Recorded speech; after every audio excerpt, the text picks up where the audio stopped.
Handy resource indeed, your field guide. I'm most pleased to be included.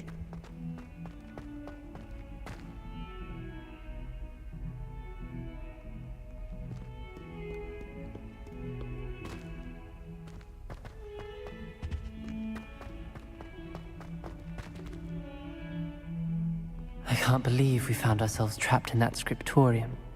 Never again.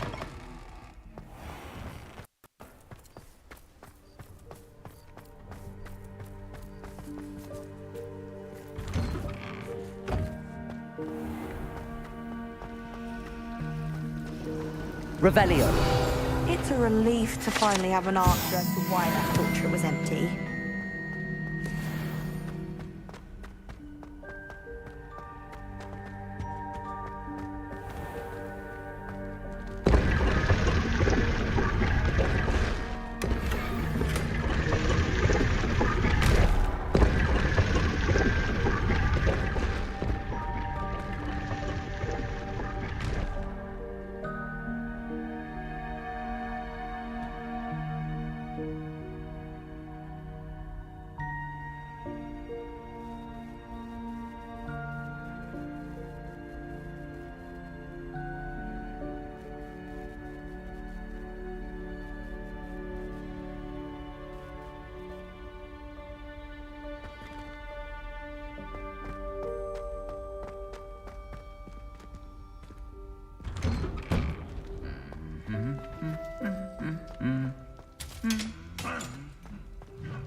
Revelio. Aloha Mora.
Welcome back. Hello, Professor. I have news. The goblins are looking for something. Another repository. They've built drills to help with their search. Most troubling. Are these repositories like the broken container I found at Rookwood Castle? They are. I fear we have no time to lose. Have a look at the map. Fortunately, the next trial is fairly nearby. It's Hogwarts. As you know, I was headmistress in my time. My portrait hangs in the headmaster's office. In fact, I witnessed Professor Black learn of your arrival. And I'll confess that I wondered about you. Wait, is the next trial in the headmaster's office? It is. I had hoped that when the time came, the occupant of that office would be of help to us. Unfortunately, this headmaster seems wildly unconcerned with anything but himself. You'll need to access the office while he's away. I understand. Very well. I'll find some way to get in. Good. I shall meet you in my portrait there. Until then.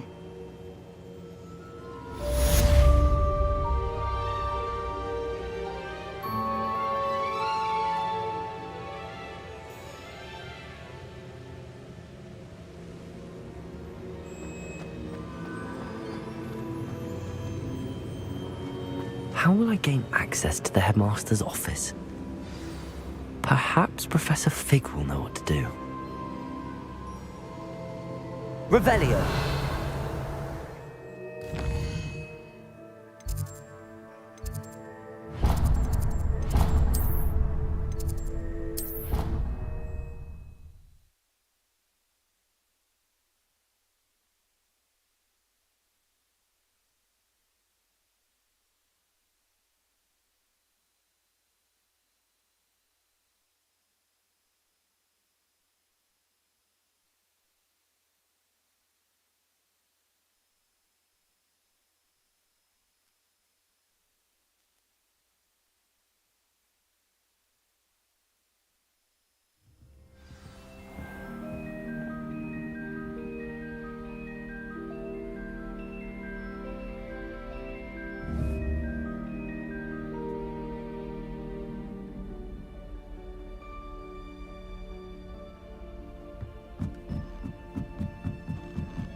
I hope Professor Fig!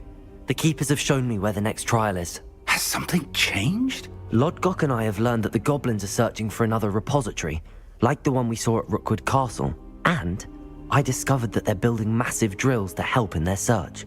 Professor Fitzgerald seemed very concerned. I see. Ranrock clearly knows even more than we suspected. And sir, there's something else. Lodgok knew Miriam. He knew Miriam? They encountered each other at Rookwood Castle. She was doing research. That's where she found the container with the portkey. He liked her so much that he let her leave with it, despite orders from Ranrock. I don't know what to say. She could win over almost anyone. I want to hear more of this. And, in fact, I'd like to speak with Lodgok directly. But we've no time now. Where is the next trial? Believe it or not, it's in the headmaster's office. Incredible. Very well, you'll need the password to get past the stone gargoyle. The headmaster's house elf will know it. I don't know the headmaster's house elf. Will he even speak to me? I imagine he's loyal to the headmaster. He is. So you'll need a disguise. I have just the thing. A polyjuice potion. You'll look and sound like Professor Black. Wait, doesn't polyjuice potion require a bit of the person you want to change into? And take ages to brew? It does. So how do you already have polyjuice potion to change into Professor Black? One never knows when such a thing may come in handy. Let's just say I felt the need to be prepared for anything after my fruitless trip to the ministry on his behalf. Now, time is of the essence. Drink up and I shall explain more.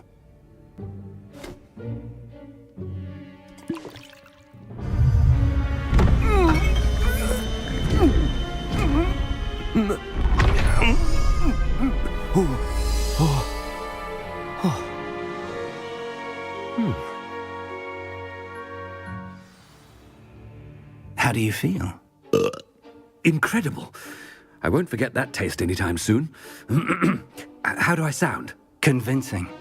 I've taken the liberty of transfiguring your robes. As we discussed, you'll need the password from Scrope, who could be anywhere in the castle. You might look for Professor Kagawa. She's taken to badgering the poor elf about Quidditch in the hopes that he can convince Black to change his mind. Thus far, unsuccessfully. I see. But what if Professor Black sees me? Leave him to me. I shall tell him we're to meet a liaison from the Ministry in Hogsmeade. That should give you plenty of time. Thank you, Professor. I suppose we'll meet again in the map chamber. It's rather strange to hear gratitude coming from Professor Black. I'll see you there. Now to find the headmaster's house elf.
Do you have a moment, Professor?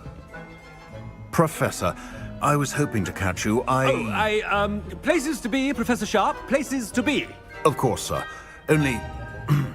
you'd asked me about a particular potion, and well, I did? I did, yes. Well, spit it out, Sharp. I don't have all day. Probably best not to discuss it here, sir.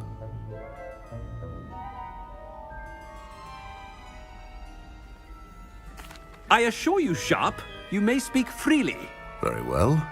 I've brewed the cure for boils you wanted. I can drop it by your office when it's convenient. Of course, yes. No need for all the cloak and dagger. Simply have a student deliver it. A student. Very well, sir, if you insist. I do. And thank you, Sharp. I just hope you've brewed enough for all my boils. Now, to determine which student gets this rather unenviable task. I haven't time for any of you at the moment. None. None at all. Move aside. Greetings. I mean, out of my way, children. What could the headmaster want?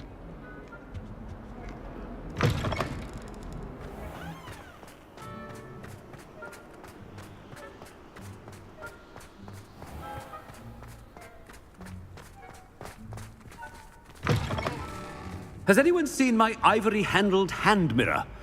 Of course you haven't. Headmaster? Here, what could he want? Stand proud, purebloods. The future is yours. Professor, a word? Professor Black, again, it is not too late to reconsider your decision regarding Quidditch. We could still have trials and a somewhat shortened season. It would be better than none at all. But the injury, Madam Kogawa. Professor, more than one student has taken a bludger to the head on our pitch. I dare say it knocked some sense into them. And they're fine now. The fact that it happened to be a pureblood, well, that's no reason to... What nonsense! That you would trivialize the health of a student over a silly game. A silly game? You are quite impossible sometimes. Sir, I've a good mind to write to the Department of Magical Games and Sports at the Ministry about you.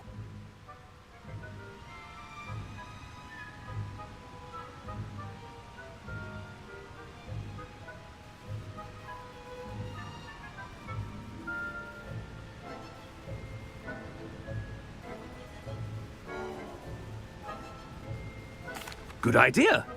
I can even provide the parchment should you need it. Now, where is my elf? Parchment? Very well, I will, and with pleasure. And I spotted Scrope in the Great Hall. Seems to be avoiding me. I wonder why. Good day, Madam Kogawa.